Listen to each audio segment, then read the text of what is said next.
සුබ දවසක් ඔයාලට. අද වීඩියෝ එක පරණ ෆ්‍රේම් එකටම ලෙන්සස් දාන්න හිතන ඔයාලට. මම මෙහෙම කොහොම පරණ ෆ්‍රේම් එකටම ලෙන්සස් දාන්න කලින් මේ වීඩියෝ එක බලන්න කියලා. මේක ෆ්‍රේම් එකක් ප්‍රොමෝට් කරන්න කරන මාකටිං වීඩියෝ එකක් නෙවෙයි. ෆ්‍රේම් එකට ලෙන්සස් දාන්න ගිය ඕගොල්ලන්ට කන්නාඩි ෂොප් එකකින් එහෙම නැත්නම් අයි ක්ලිනික් එකකින් මුලින්ම ඇහෙන වචන ටික තමයි මේ පරණ එක වෙනකොට අලුත් ෆ්‍රේම් එකකට දාන්න. සමහර අවස්ථා මට හම්බෙලා තිබ්බා මට මේක කිව්වේ නෑනේ කිව්වනම් මම අලුත් ෆ්‍රේම් එකක් ගන්නවනේ කියපු අවස්ථා තිබුණා. මම හිතුවේ අද මේකේ ටෙක්නිකල් පාර්ට් එක මම ඔයගලන්ට කියලා දෙන්නම් කියලා. ඒතර ඔයගලන්ට ඩිසයිඩ් කරන්න පුළුවන් මම මේ පරණ ෆ්‍රේම් එකටම ලෙන්ස් එක දානවද කියලා. මේ පරණ ෆ්‍රේම් එකට ලෙන්ස් එක දානකොට මම මේක කැටගරිස් දෙකකට බෙදන්නම්. එකක් තමයි පරණ ෆ්‍රේම් එක අවුරුද්දකට එකමාරකට වඩා කලින් ගත්ත එකක් ටිකට යූස් කරපු එකක් නම්. දෙවැනි කාරණේ කොහෙන් හරි කණ්ණාඩියක් හදලා තියෙනවා මාස කිහිපයක් යූස් කරලා තියෙන්නේ ෆ්‍රේම් එක තාම අලුත්.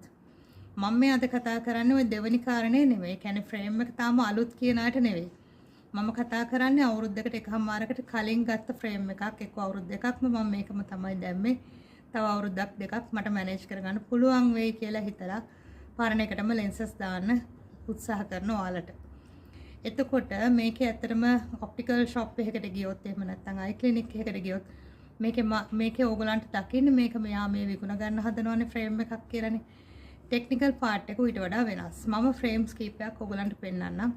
එතකොට ඔයාලට දැනෙයි මොකද්ද මම මේ කියන්නේ කියලා. මේ ගත්තොත් මේ තියෙන්නේ ඔය කිව්වා වගේ අවුරුදු එකමාරක් විතර කෙනෙක් යූස් කරපු ෆ්‍රේම් එකක්.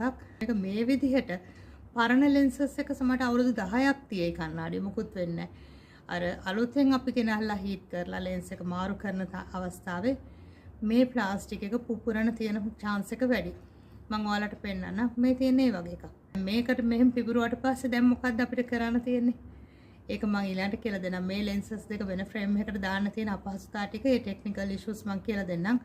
මුලින් මම ඔයාලට පෙන්නන්නම් මේ කණ්ණාඩි වල ගැටලු ටික. ඒතර දැන් මේක මෙහෙම පුපුරලා තියෙනවා. මේ එකක්. ඊට පස්සේ මම තව එකක් ඔයාලට පෙන්නන්නම්. මේක පැහැදිලිව බලන්න. මේකේ යට කොටස හැම පිටින්ම ගිහිල්ලා තියෙන්නේ.